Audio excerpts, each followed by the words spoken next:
Fallout 4, a game set 200 years in the future. A bit over 210, actually. Thank you, Cogsworth. With all this futuristic technology, we are overwhelmed with options, ranging from a gun that freezes people, to laser and plasma guns that vaporize people. What if we headed back in time to the 1650s, where Britain ruled the waves, and where the main threat on the oceans were pirates, using cutlasses, cannons, and flintlocks to raid merchant ships? But what if we wanted to bring the legacy of pirating to the Commonwealth? So, with that, let's get into the run and find out if you can be Fallout 4 as a pirate. Before we get into this run, I would like to say the links to socials and Discord are in the description. Come by and say hi. And, oh yeah, if you want to see these runs in their entirety, come stop by on Twitch. I stream it every time. And these were the comments that inspired this run, so thank you, and I love you all. Yeah? With a relatively even spread of perk points, we invest into strength for the heavy guns and melee, endurance for more health to compensate for the little armor, and charisma, because what's a pirate without a little charm? And a little bit of luck to get idiots savant, because we know from TV, pirates aren't the smartest humans. And we all know what time it is. Gunpowder keg goes bang, bedtime, wife is sent to Davy Jones' locker, and we flee the scene seeking rum to drink the sorrow away. Collecting all the booty in Vault 111. Oh, okay, I'm gonna stop with the pirate speak now. I locked the rad roaches behind the doors and picked up the Pip-Boy and entered the Commonwealth. Beelined it into the bunker to fill our pockets with gold bars to sell, and with cheeks clapping in the wind, we made our way straight to Concord, killing all the raiders with these meat mashers. We met up with Preston, collecting the bobblehead and heading on our way. At the minute, we're not helping the Minutemen, because as a pirate, we can't fight for the people. We fight for money and loot. And because I don't like Preston. But that's not the point. Heading south to the Drumlin Diner, we sold our stuff to Carla and met Wolfgang, and with the most intense stare known to man, robbed them and killed them with Molotovs. And yes, before anyone says anything, I have done my research. Pirates did actually use Molotovs, although it was more of a wine and gunpowder concoction. In Lexington, we robbed a bank and merely escaped a quick death by entering the Super Duper Mart to get our hands on the tails of the drunk down vendor. Although it would fit the role very well of just killing and taking what I want, I know better than to mess with the vendors. In the Cambridge police station, I watched Buzz Lightyear toggle cheats and just aimbot all the ghouls.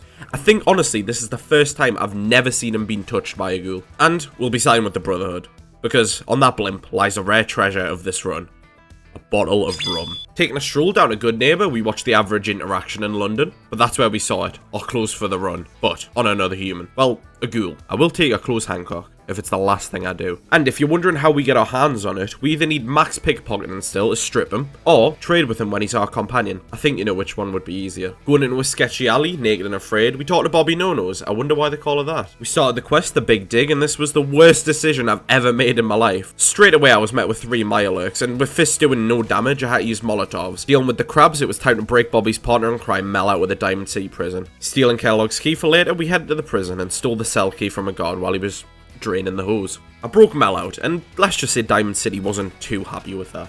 Taking Jet to fly past everyone and escape, they'll forget about it in 5 minutes, don't worry about it. And returning back to Good Neighbour, it was time to start the digging. Tunneling through, we found a Mirelurk King, so I thought, yeah, I'm not gonna be able to kill it. So getting it stuck, I try to land the final blow to steal the XP, and yeah, that's what I get for being too greedy. Progressing through, I just let Mel and Bobby deal with the future enemies. Finally, breaching the floor of the Diamond City strong room. Wait a minute. This isn't Diamond City. Wait, and who are you? Oh, this is Hancock's strong room. Shit.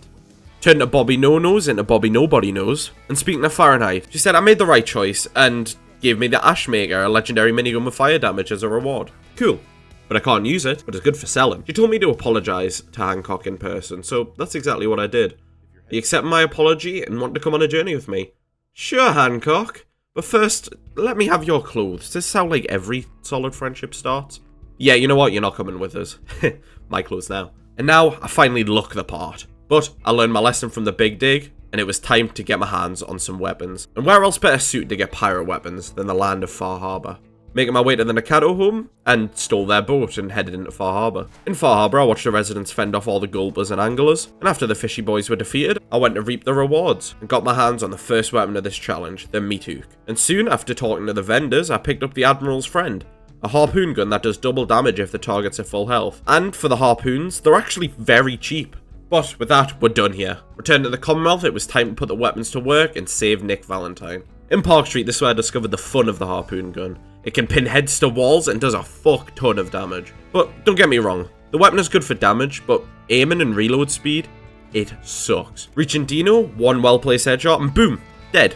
We saved Nick and collected the speech bobblehead. And while you're watching me slaughter some triggermen in the background, let me lay down some numbers for you.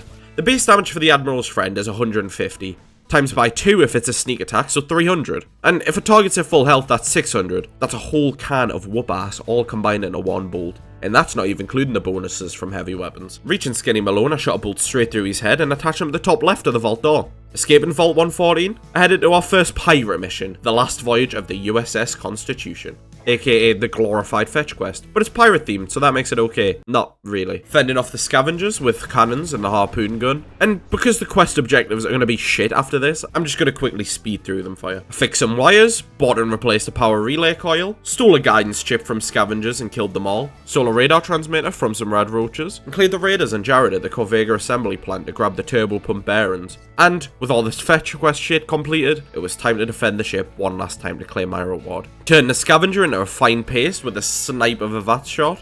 Defending the inside successfully, we are rewarded with the broadsider and watch the ship majestically fly away. Well, until it landed in a building. Great job.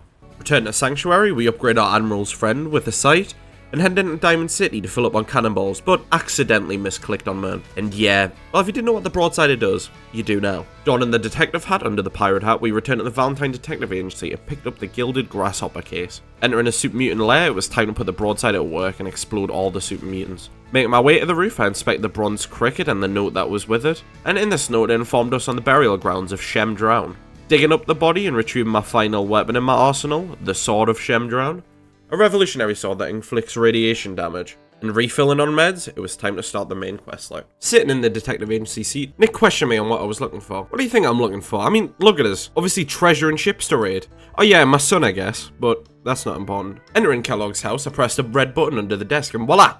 A secret room. Looting the entire thing, collecting clues, and letting Dogmeat sniff my wrists. We made our way to Fort Hagen to track down Kellogg. Deatomizing the synths with the broadsider and shoving long pieces of metal into taller, more sentient pieces of metal. Within seconds of being confronted by Kellogg, I sent a harpoon straight through his bean. Leaving Fort Hagen, I was met with a flying bottle of rum. I mean, what do you guys see? Because that's all I see. Heading back to Buzz Lightyear, we went to go retrieve the deep range transmitter. We entered Arcjet and stormed through the synths. And because funny, I started the rocket test with Dan straight underneath the exhaust to make a nice tasty dance kebab. Retrieving the transmitter, he congratulated me on a job well done, and now we're on the verge of getting my hands on that rum. I can practically taste that finely aged bottle of liquor. Heading back to Nick to inform him of Kellogg's dental work, of a large pipe getting lodged in between his teeth, we set off to a very familiar place. Good neighbour. Talking to Dr. Amari, she said, hop in this pod and you'll get what you want. So, no questions asked, I dived straight in, exploring Kellogg's memories until we saw him sitting there, polishing his gun in front of the devil himself. Watching a Corsair and Satan disappear into the void, we have our answer, teleportation.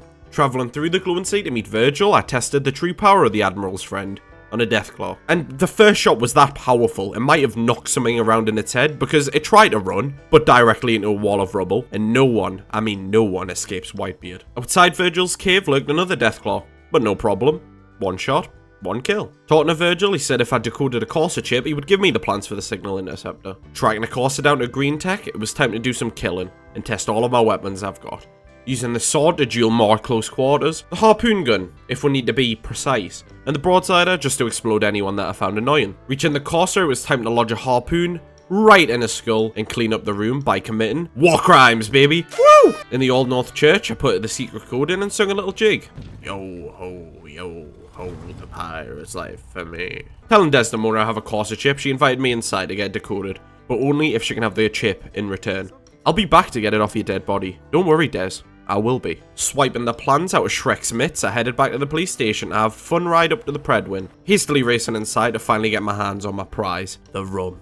Attending Maxon's meeting with a bottle of rum keistered, I stood there straight and still, just not to arouse suspicion. I'm sure he knew something was off, but he instructed me to clear Fort Hagen. Waddling over there, I put the behemoth in his place, headed inside, played the super mutants, and returned to the Predwin. Making my way around the ship, I met the crew, and with Ingram, we built the teleporter and entered the Institute. Scanning the network for the Wi-Fi password, I met with Father and joined the Institute. Successfully convincing Dr. Lee to rejoin the Brotherhood, I was back at the Boston airport, and after finding Ingram was working on getting Liberty Prime back in operation, I assisted by placing 4 electromagnetic actuators, and it was back to the glowing sea to go secure some nukes. Entering the Sentinel site, I parkoured my way down the frames and entered the pipes, disposing of any ghouls in my way. Meeting with a child of Atom, I sneakily assassinated his Soltron right in front of him, and also him. Opening the doors and placing the tracker, it was time to head back to the Predwin to see what all the fuss was about, and apparently dance as a synth. And, as I'm a loyal soldier of the Brotherhood, I tracked him down to his bunker and executed him, no questions asked. And now it was time to get my Corsa chip back and slaughter all the railroad. Killing Deacon, Tom, Desdemona and Glory, before uploading something into Pam for the Brotherhood. Returning back to the airport, Liberty Prime was now operational, but lacked the power to go on for much longer. So it was off to mass fusion to get my hands on the big battery. Going down the elevator, sniping synths left, right and centre. I made my way into the reactor room, securing the beryllium agitator.